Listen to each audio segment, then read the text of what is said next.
வீட்டிலும் தொழில் செய்யும் இடங்களிலும் உள்ள பிரச்சினைகள் நீங்கி பணம் சேரவும் அதிக லாபம் கிடைக்கவும் சித்தர்கள் சொன்ன ரகசிய பரிகாரம் பற்றி பார்க்கலாம்.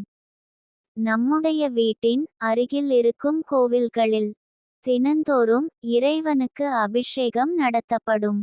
அந்த அபிஷேக தண்ணீர் சந்நிதானத்தை விட்டு வெளியில் வர ஒரு இடமும் இருக்கும். அபிஷேக தண்ணீர் வெளிவரும் நீரை கோமுக தீர்த்தம் என்று சொல்லுவார்கள். இந்த அபிஷேக தண்ணீரும் புண்ணிய தீர்த்தத்திற்கு சமமாகத்தான் சாஸ்திரத்தில் சொல்லப்பட்டுள்ளது. நமக்கு இருக்கக்கூடிய தோஷங்கள் நீங்குவதற்கு அந்த தண்ணீரை கையில் பிடித்து நம்முடைய தலையில் கொஞ்சம் தெளித்து கொண்டால் மிகவும் நல்லது.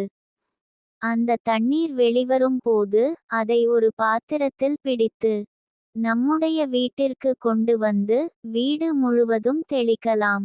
வீட்டில் உள்ள கெட்ட சக்திகள் நீங்கும். வீட்டில் பணம் பெருகும்.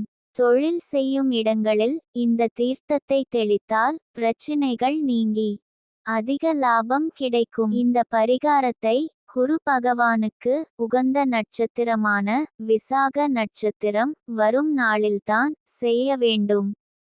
மாதம் ஒரு முறை கோமுக நீரை வீட்டிலும் தொழில் செய்யும் இடங்களிலும் தெளித்து வந்தால் நல்ல முன்னேற்றம் கிடைக்கும்.